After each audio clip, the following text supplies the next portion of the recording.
Part 1. Love of Others. Welcome, Wild One. I hope that you are well and standing strong in your own power today. There may be some delays with filming going forwards because we have recently suffered trauma.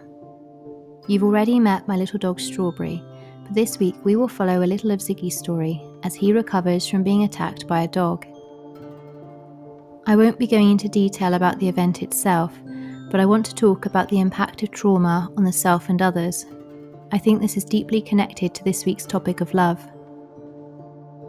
I do have videos of the wounds that he has suffered, the wounds that you can see, but I have chosen not to share any of this, partly to ensure that we do not violate the YouTube guidelines, but also because I do not want those images in my mind, so why would I put them into yours? This channel is a safe space where we do not ignore life's struggles, but where we do not utilize them for clickbait either. During my experience of Ziggy's attack, I have learned how far we still need to go to honour the rights of animals, and I don't want to share his earliest videos after the attack because I cannot obtain his consent. I feel that he would not want me to share this much, so we will honour the dignity of Ziggy today.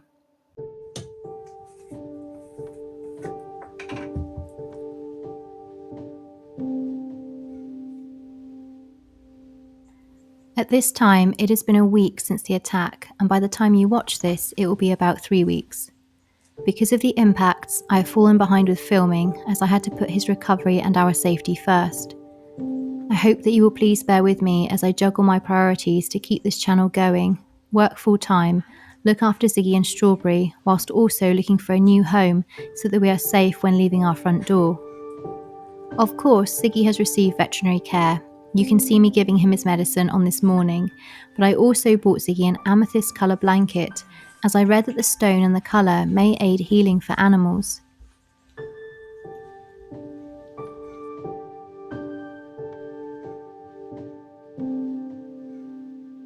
In fact, I read many articles praising amethyst for being calming and saying that the stone is said to protect our furry friends.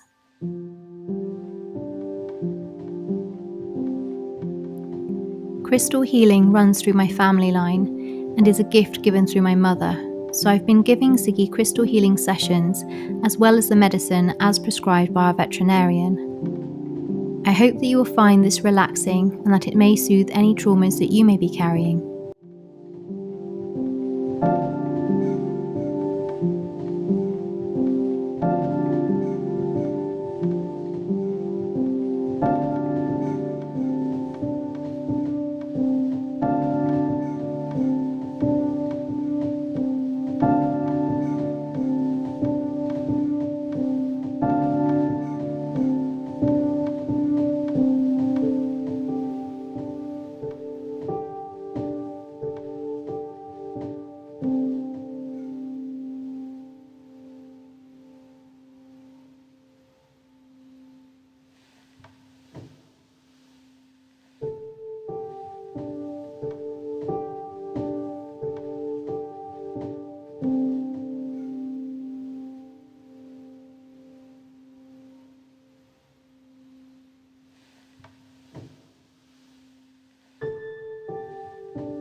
When we love someone with all of our hearts, especially when we too are sensitive, then I believe that we can carry their trauma inside of us too. This is why I believe that when we are giving our own healing energy to someone or something else, it is very important to practice healthy boundaries so that we balance how much we give. This is an important part of our own self-care and self-love, for if we do not do this, we are at risk of burning ourselves out, and then we will be unable to help others because we have no energy left in our core of our being for ourselves.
I have often wished that if the world has to hold pain, that I may hold it inside me, so that no others have to suffer and feel it. And I used to imagine that so much hurt might feel like a million needles that may break me into millions of broken pieces, like stars exploding in the deepest, darkest skies. But I have learned through my own trauma that we need our pain, and that it really does make us rather than break us down. It transforms us into the people that we are today, with infinite depths of feeling and the power to love and learn. In our ever-changing existence, as we morph from who we were at the beginning to whom we will be at the end, I know that no matter how many times we may feel we are irreversibly broken in moments of our lives, no part of us is truly broken, and we have the power within us to heal ourselves and others as we walk together bravely towards the next unknown moment. In our pain, we find our courage. In our grief, we know our deepest capacity to love. And in our darkest moments, we often see the power of our own light.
Part 2.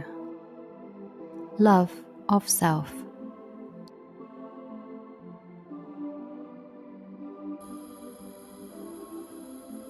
This series began in Glastonbury, the Isle of Avalon, which is also known as the Isle of Apple Trees, because Avalon was said to be the place of healing for King Arthur after his last battle. And as we said in Chapter 5, apples to the Celts were symbolic of the other world, the bridge between this world and the world of the divine. The Celtic goddess Anya is associated with apple orchards because this fruit is symbolic of the abundance of the harvest and of love. I'm reminded of the goddess Demeter and the symbolism of the Empress card in the tarot when I use apples in magical workings. Here I am making an apple infusion with warmed apple juice and cinnamon. Cinnamon is often used by witches to help speed up an intention, and so I wish to bring about healing and confidence in my self-love ritual today. We have come so very far, Wild One, and this is Chapter 10, and so we must take time for rest.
I use the crystal called fluorite a lot for healing work, and this pendulum is one that I have had for a very long time, probably as long as 20 years now, or even more. I am pulling energy through my body down through the crystal to manifest it into the apple juice. I control the pendulum through the power of my thoughts. It takes time, but watch how fast it can move. Even I was surprised on this occasion, as it felt like it was about to take off like a helicopter.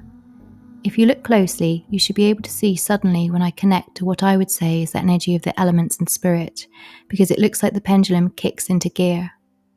It was actually hard to keep my arm steady because the energetic force that I could feel through my arm and down into the pendulum was so strong.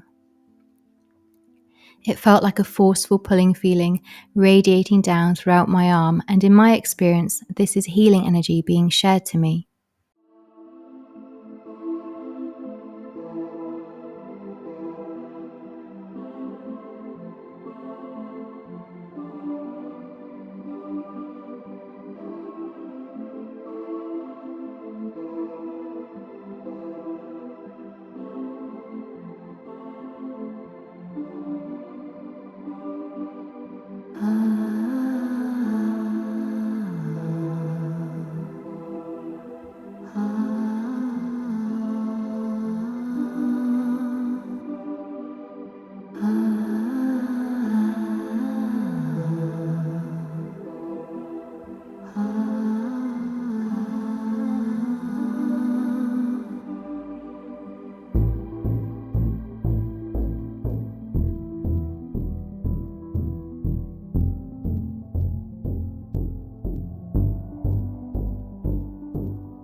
Wow. Thank you.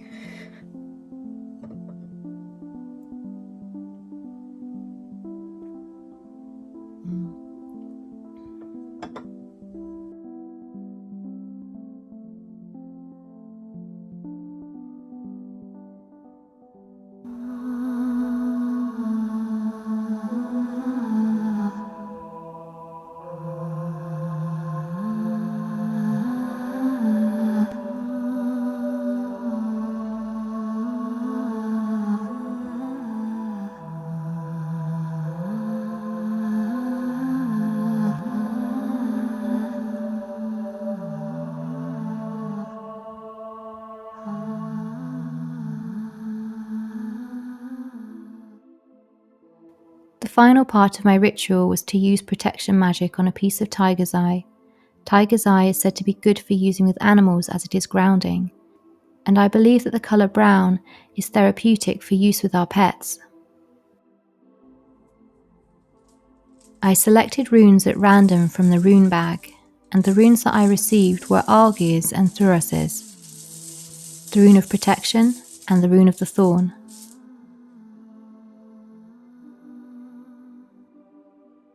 It was uncanny and true that I had already chosen these runes to add to the paper within both of my dog's collars after the attack, as these are runes that I have used many times in my life to protect me in battle. Receiving these runes at random was for me very powerful and indicated that we are being held by spirit and my ancestors and guides. I felt a sense of peace and reassurance because I had already used these runes, as well as confidence in my own spiritual abilities, which, like all things, are always developing over time and with practice. The collar is a powerful symbol because it is a circle, and circles are well used in protection rituals.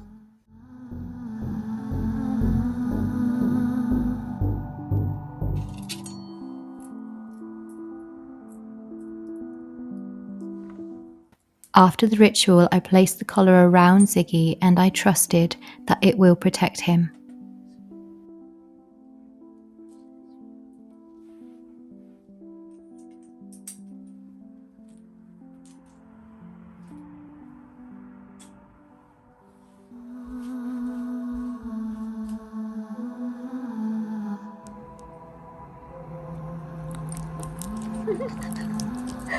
You little schnozzle.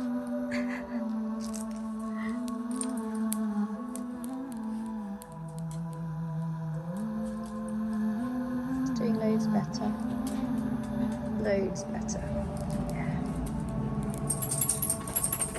Well done, my hero, my strong boy. Yeah? Oh, yes. The universe is always listening. There are said to be several universal laws. We have probably all heard of the theory of the law of attraction.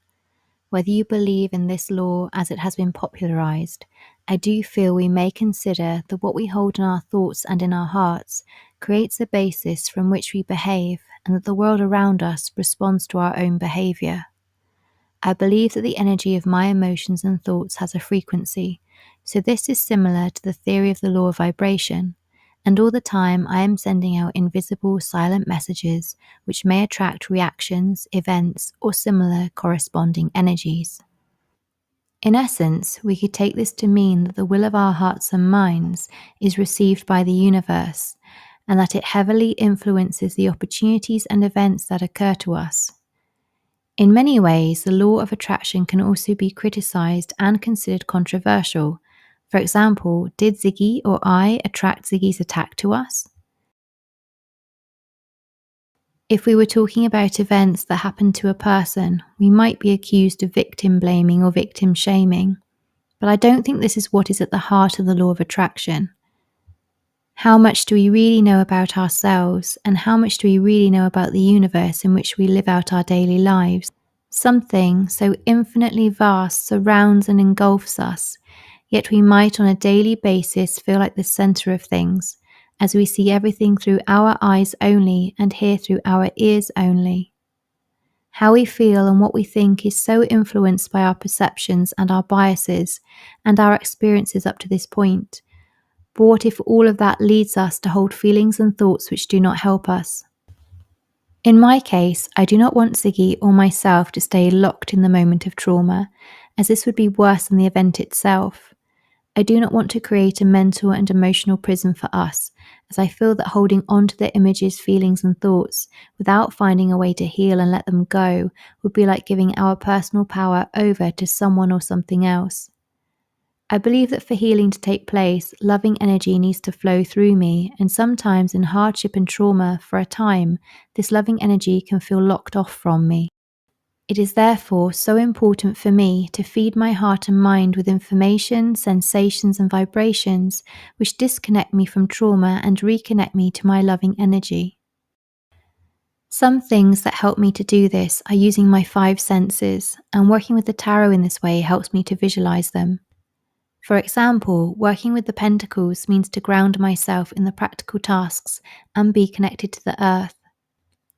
It also reminds me to eat well and to nourish my body.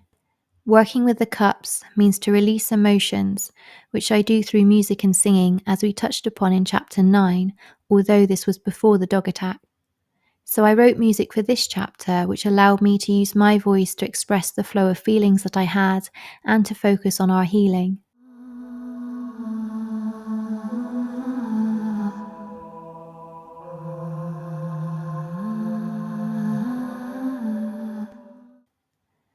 Working with the suit of swords reminds me of the power of my mind and my words. The images and thoughts that I feed my brain need to be ones of comfort and healing. Working with the suit of wands reminds me to use my imagination to drive me forwards, turn what happens to me into something new like poetry, films, music, or ambition, and to nurture the fire that burns inside my soul through my spiritual practice. There are some events in life that no matter how we try to reconcile them, we shall never comprehend them. This world is vast and the universe unknown. Even knowing myself is perhaps impossible, as the speaker Alan Watts once commented, "Light does not illuminate itself." Wild One, thanks for all your love and support, and I am so sorry that I have not replied to your comments for a couple of weeks, but this is why. Wherever you are, I send you love, light, and gratitude, and I hope that this week's chapter has brought healing to your heart and mind. Let love I've earned and lost return. Let it return, and I'll learn to love in return. I yearn to love in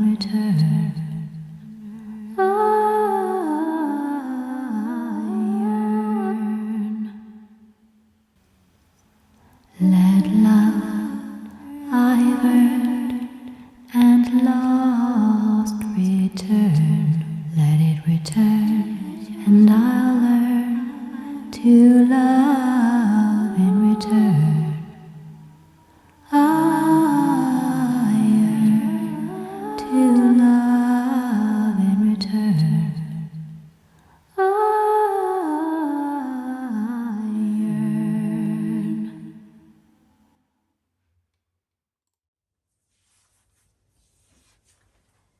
Next week on Wild Wish. Yes, I don't know what I'm going to do next week, but I have this sense to trust the runes, and I felt the runes will direct us. So we'll choose 3 runes and we'll see what we see.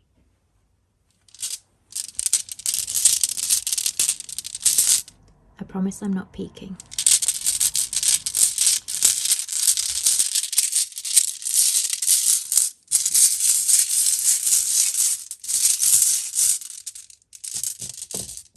Okay. Oh, Hagalaz. Hail.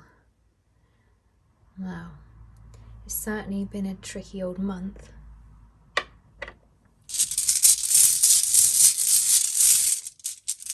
Well, this one came out like this.